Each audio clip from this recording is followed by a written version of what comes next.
very necessary. Fruit when say fruit na den so be ko no akọ mango no ato pineapple afina we ni aka ni nyina dia bom e na mo pe mango nkwan so ye de mo dia ye de amamo amam for like vitamin C vitamin C de omo ebi ni omo mu de omo do so pa fufu no pa banku anwumre sa na ye de na mu sa pressure omo pressure nkwan na ye de te ya bo banku no pa fufu awia anwumre gabins na dia soso enti na ayebia sasem na kwame unu sa no pa 7 mi twom wo baby na mo tondua ni pe bebregu na mi bi sese e wachi ana gabins debi om si banku hai me nim se wachi se on ko pe bi ntoma me sa banku 7 o'clock Mr. Ayadia over Fred Lawson Enterprise ubenya mizo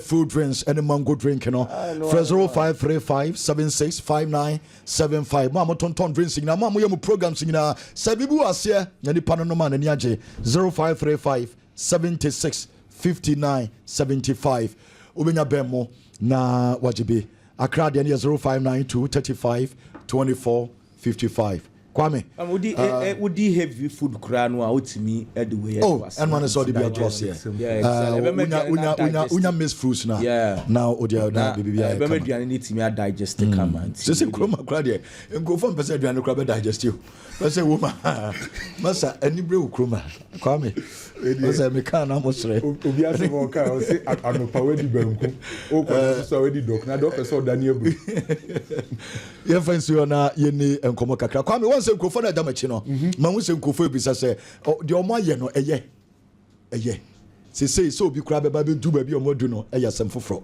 wa be kura bi chima ko 20 40 50 years ne mo ma yakọ say de omo ye wo Saudi Arabia ne US no eye omo njai de omo timi bi omo wie omo ni hwe to prove ana Debbie. Enya afina me see prove be and because referee say ka abonti ankobo Messi anopai so we referee chenchen ne kese ya o se bra o ye be ma bra nkobo no America ni so de se me kase we training nkobo no na no jam so wo Saudi Arabia ono so toto ne nsasa so nko training Debbie onsi okra o so mo team ne ye ye be damose mo ya de mo na mo damachi mo fansi o no bi so mbeto aso but mo se o mo de omuntijai omani abre and really as Kweku kai no Ronaldo ni Messi omo pese World Cup no omo ko bi so de wo so omo ye omo ko bi bia no eno no omo ye nti ken se de ye hu ni se apem no omo de omo ni se empem ye nti ye hwede ba akosie ken me da sina ma mentia ye tiefo ya hwefo ene awie yi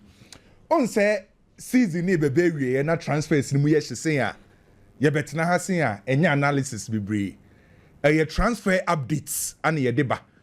Enti various clubs be our support to be ano, team be our support to be ano. Whole transfer updates be wati updates about details a woman no and ye de ma on internet and analysis transfer updates.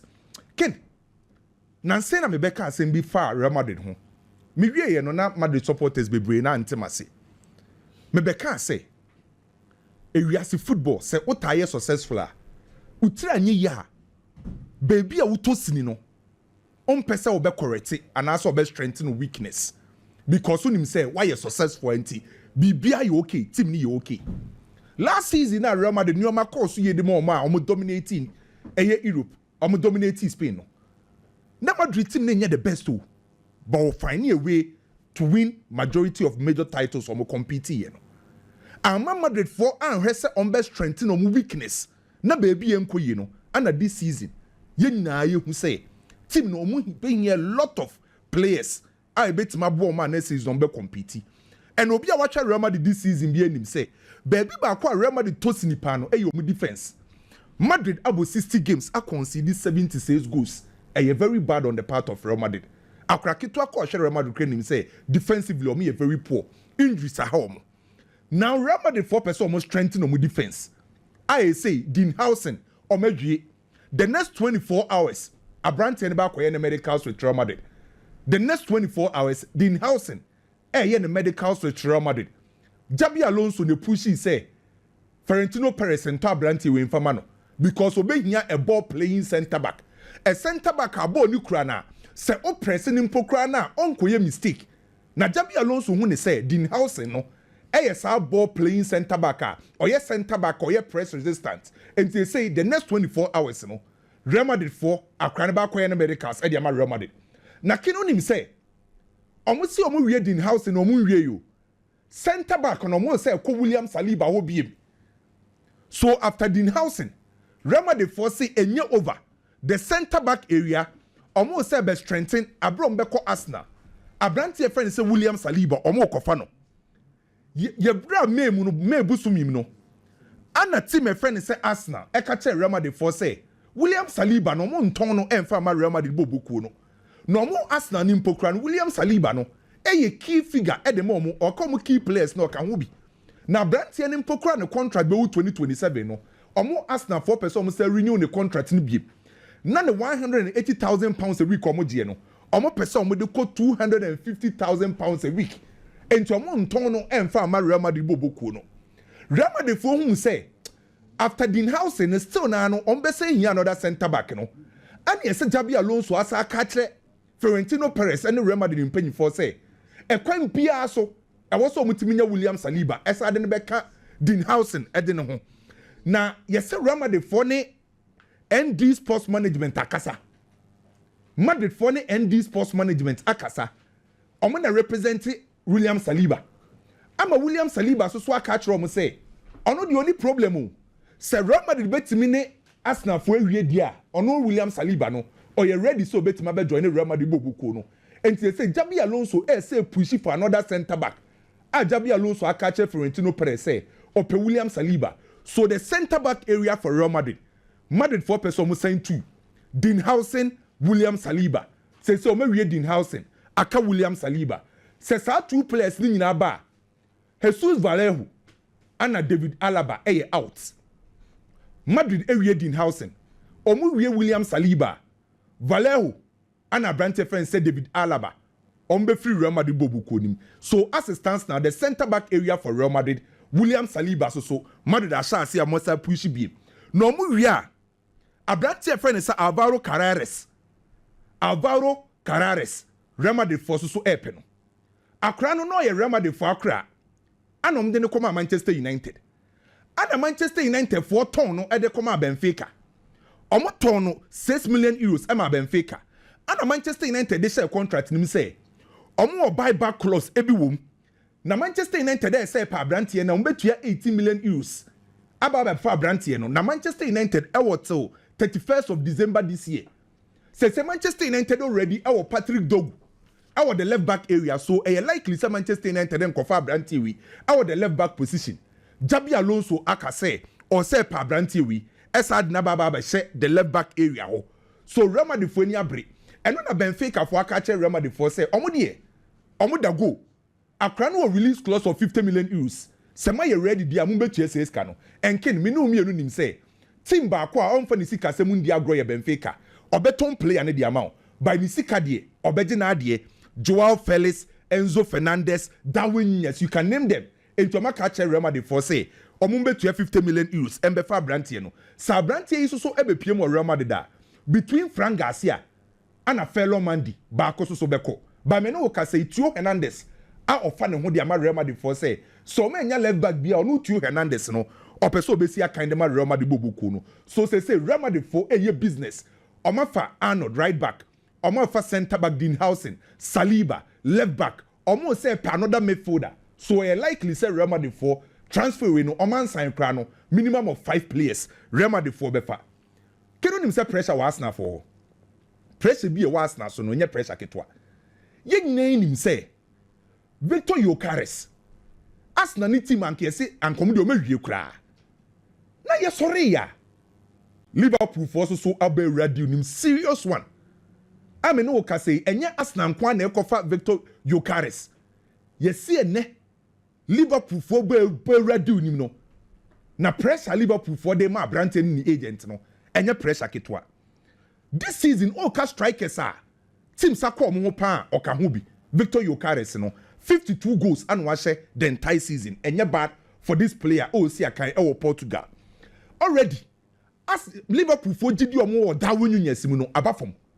And a Liverpool phone him say Mohamed Salah no omo ntimi depend on Salah so sa Salah extend the obetna enti se Salah mo goals kakra e wo se omunye obi a obe ade goals ne kakra na complement the effort of Mohamed Salah and next season betima compete e Europe and e England na omo to many more for no wontimi mfo wani in two players na wo ho no so enti ombe hi obi obetima ma omu goals e na ma esi team e friends Liverpool fo ani abre yo kare so ai nkomo akoso ka epayi na enye me won because story ni beto Joseph Florent Vit akopie mu England no obi enim so ko Manchester City obi ehun until say later yet say Liverpool fo ko shi abrante no enti Liverpool fo ni edi suma sidwa so omo say no omo ma Arsenal kwan compete for Victor Gyökeres Liverpool for Belgium is can Liverpool for so me ready 60 million euros no on betimetua enti ye Arsenal striker na mo pe no Liverpool for Belgium and Liverpool for player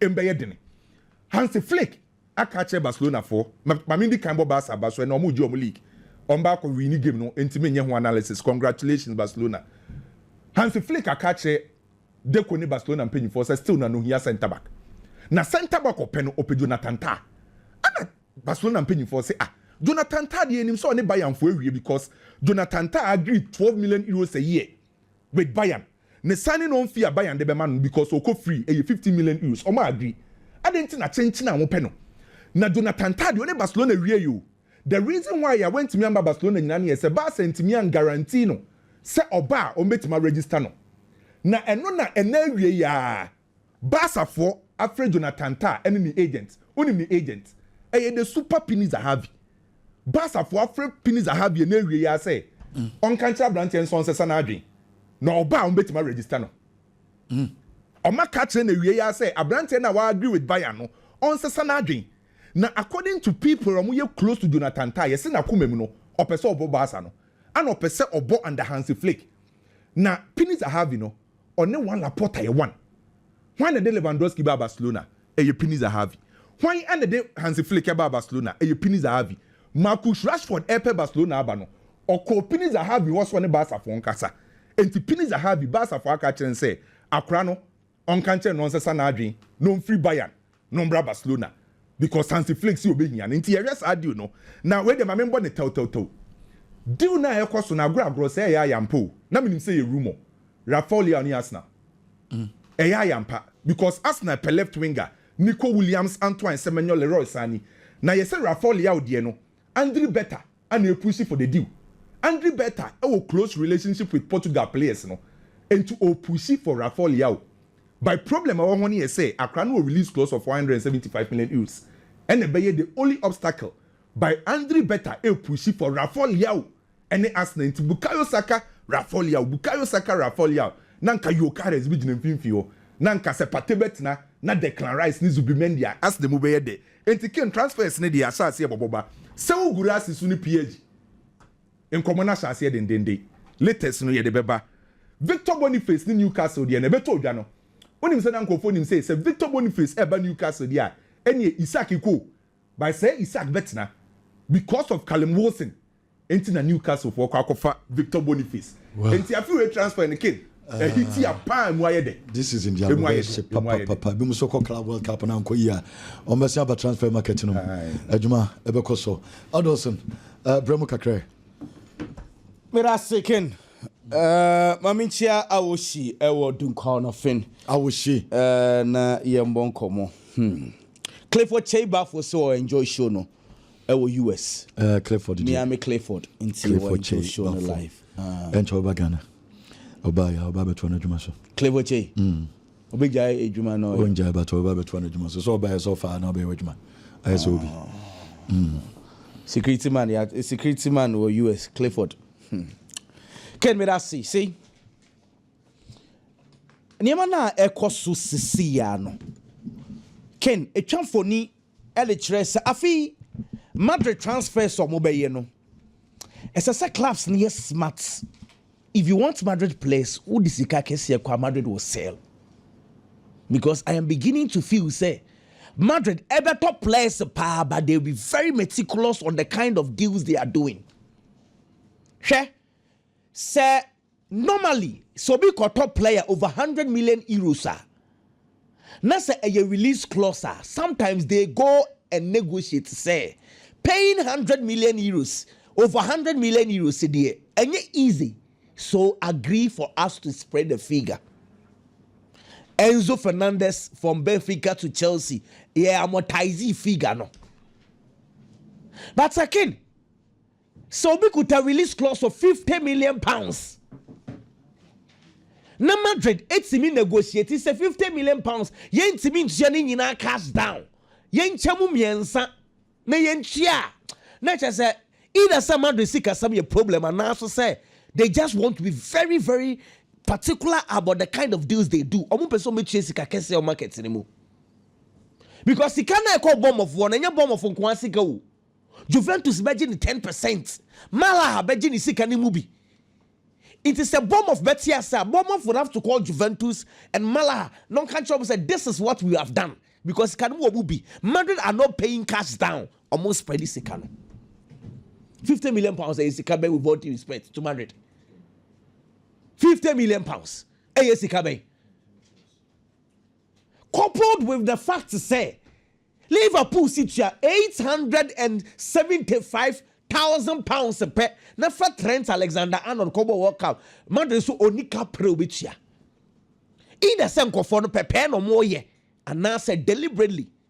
Come mama adiana mo ye munyai. Ken unim say 2019 and the Madrid far Eda Militao from Porto 50 million. And I'm cut off for Mendy. Mendy almost on 48 million 2019. Shadia from 2020 to 2025 yeah you me. How many years in ye? 5 years. 5 years and they've lost Sergio Ramos ewum, Omolusu Varane ewum, Omolusu Marcelo ewum defense war, and Omolusu Efansa Nacho Kraka. Top defenders and Omolusu within 5 years so. Madrid afa Alaba free. The Echireho. Wafa Antonio Rudiger free. The only player Madrid at Sisika in the last 5 years. The only defender Madrid at Sisika Kotono. Eye Frank Garcia. Eno krano Madrid a player. Eno mo Valicano say. Akrani your buyback clause. Eno go to just 5 million. Into same Paul the emphasis ye fe nunka ho. 5 years they have spent only 5 million euros per on defenders. 5 years, 5 million euros. On them of 1 year. Within these 5 years, they have won 2 Champions Leagues. Out of it. Or the 5 million po defenders, or they really saying 2 Champions Leagues. Means somebody say, and I may say, much respect to Carlo Ancelotti. Much respect to Carlo Ancelotti. Also, what they are afraid here, or more promo to defenders. Me think of one either said they are being prepared no more ye. And I also say be a musicano, on person more bobo sicano de baby. I mean custom chow. Alvaro Fernandez Benfica for left back no. Tie Benfica for left back no a Madrid player. And akorano omdema man you. And a man you also say akorano ontimunsum Benfica for fan. Watch this very carefully. Benfica for akorano. Benfica for akorano. And I'm the release clause as 60 million euros. Okay, no problem. Madrid is almost 60 million euros no. Akorano opeso back to Madrid. E wa na wa ball ah. Madrid says assistant on ya. Last week, you know what Real Madrid did? Madrid could catch Manchester United for say Manchester United for also buy back close whom say United makes me to just 80 million euros. No asafa boy in the back. Intika United in coach 80 million euros no kwaji akorano. No Madrid in former Manchester United 35 million euros no muntu. Tia somni boy no could release clause of 60 million euros. But for Manchester United, otia 80 million pound wa fra boy in the back. So instead of Real Madrid to pay 60 million also on chia, name Manchester United the mom and coach 80 million on ja akorano back. No more Madrid for you just 35 mama you for. Own business and man Real Madrid for you. Deals no mu ye ni na no. Omu din no mu din nemu just say with all the master monya the right thing do. Until or you should not be no nemu no for way means ya na 50 million per din house na pressure akwara ne de ma bomb of 4 pa. When did you buy any teams? Hey, Madrid for neighbor. boys or mama bomb of 4 pressure am magic 50 million say ye chichemutua how it is a say left back no Fernando no Alvaro Fernandez no the pressure to nko for no say Benfica for nyai man nko Benfica for let the guys pay 60 million but they say we won't pay what do you gina sisia either Benfica will accept or Madrid will move on there to be o Theo Hernandez nko money there ebeyire Theo Hernandez ni din we chire brutal. See Theo Hernandez. Hey, King, and in any case, what can I say? Theo Hernandez, time of Fabio Contrao, if he club with Mukoye no. Ono na be share Contrao 9. Me can the assist say Madrid paid 24 million euros to Atletico Madrid 2017. Imagine for a left back. Boy na Atletico Madrid no mobile or Cologne, Alaves, if I do remember. One season, no boy and Madrid for 2 and release clause. Now, for a left back for Madrid to pay 24 million euros in 2017, not just Akra, no money, which is by 2 years, 20 million. Now, solid player at the left back. Well, from Madrid, he wants to come back to Madrid, but looks like Kofona Tenshi will be before. Into left back, the Omo better now, Omo Chunto, who know where they will go eventually. Ken, let me come in next story. Share. EPL awards na abasisiano. Me were reservations be brief. First of all, young player award na abano. Me feel say a unnecessary. I didn't see. Emrana chere say you need to be 23 years and below for a young player. It should be 20 years and below.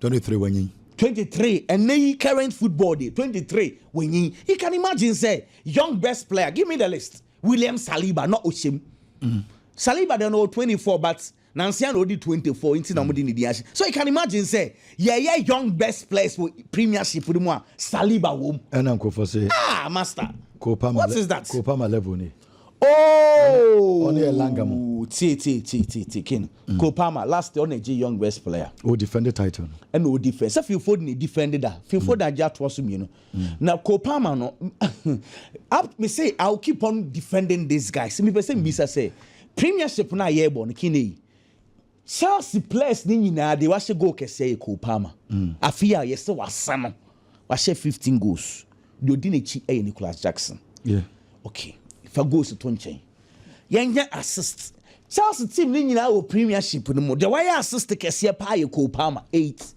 the odinechi e Enzo Fernandez 7 on Morgan Rogers this season what be my me no players ni bi I was expecting them na me expect Carlos Beliba yeah also Ukrainian Senka na me expect Luis Kelly yeah Arsenal for akwada no na me expecting you Ryan Gravenberch or coming one no the necessary say no Samba ono kra no this season he lost his form ye drum pempen so bi ni din no the performance ni ba form and Omunyina Saliba na at the highest level this season I mean I mean come on na Milos Kekes bomber for left back no kra na was say ni din bem but media honestly me fa Dean House and Dean will be a meeting afa kakra what is Anna main one no EPL best player ankasa na ken City for Ajia so the last 5 years Kevin De Bruyne ajimu mienu Ruben Dias ajimu bako Phil Foden bako Haaland bako their last 5 years it's been City for the very first time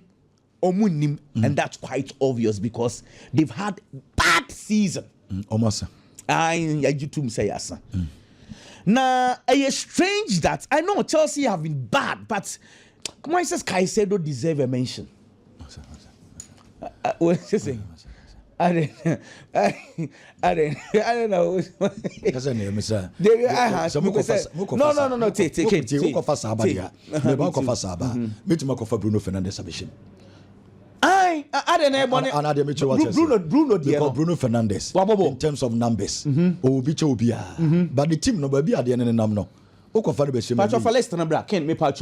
Yesterday, individual performance. Any team performance. Any team, I agree. Any team performance. What I say. Now team performance, in any case, Chelsea, I'm day in Brentford. In the kind of way. Maybe how the way Brentford on Timimo. But what's why? Baby Baby Ken Moises Caicedo needing a was a beam. What I say? Very but tell me 1 minute when I'm in Caseme. Me say we story we say Jabi Alonso wa catch him for so he needs old fashioned number 9 at tin phone bi. Ken na me check it La Liga with 20 teams. Teams are omo crosses enya kura no Madrid to so 18th. Omo team cross here. Omo team cross. Yeah, what pimping is what Crystal Palace. I don't know. Mateta. Who go the Amanda supporters no we on bebo kura. Oh no kura no come very. Some Mateta some Madrid Jesse. Hey, say kebe sirio. Yeah, for sure. De kebe srepa. Me Entiken. Mateta de kebe ebe srepa. Body pimping no gina anymore. Second half be na de bam. We de Come in ka enya we free bench ba. Emfata no. Sanke ko fatere mu kra. Na mo yi kra mo muti ne bi da akwa na ye fene se. Players bi o ma bebu muti bi ni. Gravis mu ngina mabo muti bi. But Ken, don't say I think say Benzema provided physical presence when him work akra. And anan you twemu ko ye kra ho selu susu be yi bi kakra. Mbappe is solid 40 goals a season solid but Sabon fa sura. On say, I think say almost they will not go for a top striker, but Hoselu type maybe no abek can send a game no more dia. If they want to go direct on topper, because you can't bring Trent Alexander-Arnold. Oh, you're good passer and crosser of the ball. Let they be a ball no more kati in. I agree to this particular pitches. Get a traditional number 9. Ball no on your starter. They will game no more dia. The Hoselu effect no ye fenu so me da se pe Biggy bra kakra na ye nim komo kakra na Paris Saint-Germain is in the market for a striker and striker now more penal and I'm for raising questions be say number 1 a striker ben na more pay and the number 2 is a PSG compare striker be on 1-1 in the sense that PSG team na won say see and coach no wo honom no about the strikerless system on you see a typical number 9 it's a yet then Paris Saint-Germain sorry safi di okwa compare striker na so compare typical number 9 first of all me dwene sa de we ho na me bita me ho say coach Luis Enrique enne about the strikerless system of Paris Saint-Germain on you see number 9 it is true but so onim Luis Enrique now she Luis Enrique o Barcelona ade e ka chairman say the striker o Paris Saint-Germain say here in the shape of Goncalo Ramos. Ebia na woni abrantie ni mugidie. The last time Barcelona age treble. Na Luis Enrique na ye coach the 2015. Ken 2015 team na e wo honom. Ana Barcelona the Igbo games no. They had the MNS. MNS the na Lionel Messi. Neymar Jr. And a player friend Luis Suarez. Eti Lionel Messi ni Neymar. Ebe flanke. Na Luis Suarez abo as an arrowhead which is a typical number 9. No na bogos de ama Barcelona. Etine Luis Enrique Crona na ye coach at that time. Eti de catch me and say twema dwinsi so ne say. Today at Paris Saint-Germain. Ebia na only a typical number 9 na owo gidie wonimu. Ofiu to be man timi ama na sa numbers na o hwehwe no. Eno nti na ama na sesa ne nsa over the strikerless system. And so e Paris Saint-Germain to onya obi a obenya ni mu gidie a o de sa position ni be ma no. No you see a number 9 e wo PSG bo oboku onim. Eti now ye bebisa se player friend say Ugirasi looking at the numbers and the performance or se fatana can last season say Ugirasi about 28 games and the my team I friend says Stuttgart or share 28 goals our Bundesliga anymore. He gets an opportunity to acquire Fichama Dortmund, a bigger club than Stuttgart. Consistency in the Bayer Juma. This season we about 29 matches for Bundesliga anymore. 29 hour born watch 20 league goals. And the Yama Borussia Dortmund Bobo in the Champions League, about 14 matches. And the Yama Borussia Dortmund watch 13 league goals. Our Champions League in and the Yama Borussia Dortmund Bobo Kono. It will the performance our league in or the performance our Champions League in more. All kind of top scorers in the Champions League or Cajon. In fact, on the Rafinha of Barcelona and Ashe goals Kessie and so a Champions League in more. It's your brother chair so consistently. That kind of numbers are striker being here to put him up there or in all competitions. Ken, we about 43 games and the Yama Dortmund this season was 33 goals. It's or one striker, what so you potent It is the Paris Saint-Germain no betimi ama this same numbers a ebeboa boboku no aside that adaptation now be here say be first one be settle now be here he is a player who was born in France and we above French league aneda it is onya akwanya say o kofia e fie na oko no so adaptation and settlement e be a bit easier e di ama no and I believe say the quality no has never been in doubt dia can say Paris Saint-Germain betimi amiti the release clause ken na problem e wo honie Abrante the release clause is 70 million euros. 70 million euros no. 7 clubs per. 7 clubs per. And as 70 million euros, so mo baba be pese u grass ye be kodi ama omo. Clubs ne ye Barca, Real Madrid, Manchester United, Man City, Chelsea, Arsenal and Liverpool. Udini teams we mu a 70 million euros no onka ho oba ye be bobo foforo. And Paris Saint-Germain edin eni sa clubs 7 nimu. It's a hormone problem ni jina kwa kujina because okwa udi ni mne de dot mo betimi increase a release clause no and that is where the problem is omo timi amiti dia he's a quality player and feel so betimi abo Paris Saint-Germain boboko no ken enra Coppa Italia finals ne ba so na honestly speaking na me expect say AC Milan enya an escape route e de akwa piem we Europe ne de kwan bia so as I say commercial no for trophy no no mutimi qualify ekokobo Europa ni bi so mo nya Champions League qualification we league ni so mpo because looking at matches aka we league ni so naka 2 e be difficult the amount omo dan anim no ni bi pre AS Roma part of the next 2 matches are AC Milan bebo it is obebo no ne da wanimu a wo sha na e betimi affect on so the dreams of qualifying for Europe. It's a bad day the ama AC so be you see that particular route which is the league table and they are qualifier for Champions League and say Europe. It's in avenue about da Coppa Italia. Omo intimi they lost it. Na no na nkomo bebria eba no. A lot of the supporters feel say also just say you consensus kwan no free bobo ku ni mo. And at this stage can many supporters in the bay arguing. Baby offer AC Milan bobo ku no. Any ball or omo boy exiting the Champions League and no concordan chain. So betimi abo ho modern a league log and so now when your qualification to Europe and also why extremely difficult at the amount. It is only this escape route. No in the finals. A trophy at AC Milan Bobo Koni GBA 22 solid years since 2003 Omun GBM. The last time they went even to the finals was in 2018 and a Juventus Kokoche no 4-0.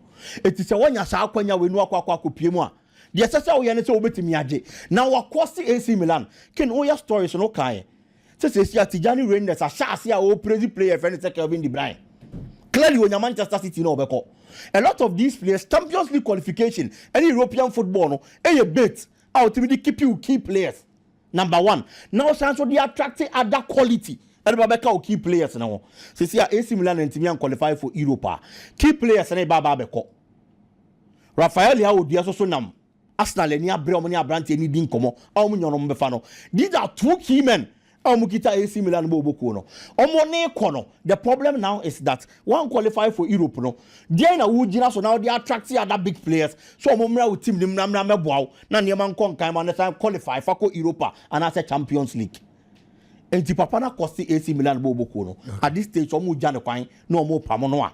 Menim penifo be ya adwen so omo man nko. Na omo pan new coach na omo start a new project emfama omo. Ken. Na minim say among for that so doubt Kylian Mbappe. So why then? So about Real Madrid at the start. Why then? Say the performance. Go King. King. As a goal scorer. And nothing here in the bar Real Madrid bobo ko nim. So omeden. Omna me goals. Na onye den. Na goals na nye den. Goals in the talk ikabo mo say trophies. But say your bosses in Niwie. Na ya anye trophies na. At least one only part as an attacker will play the role. Okay. It's the other department there, and I feel he's done very well in the first season. Player behind you be that Real Madrid. Record on that was 71 years. Alfredo Di Stefano record. Said debut season, watch 27 goals in the league. Kylian Mbappe abe break in the 28. Well, the next season or Sanchez Jigo King na omoko trophyless. I'll bet the BC. Oh, Madrid bobo. Ken he's playing his part and still me support no. Okay. Because the Jumani so be goals as an attacker and on only goals no oshe. Okay. It is one only shell goals in the the other departments in the water most Juma and they support Kylian Mbappe ni attackers ni goals. Not team ni solid. And one Lukaku ye be what Napoli no. and other department and they working. Okay. But I say, any Biggy, Biggy on Mbappe, maybe I didn't come Sisia, but no, me didn't come kakra. Your car, a Honda Accord, 2022 model. Me so engineer 1.5.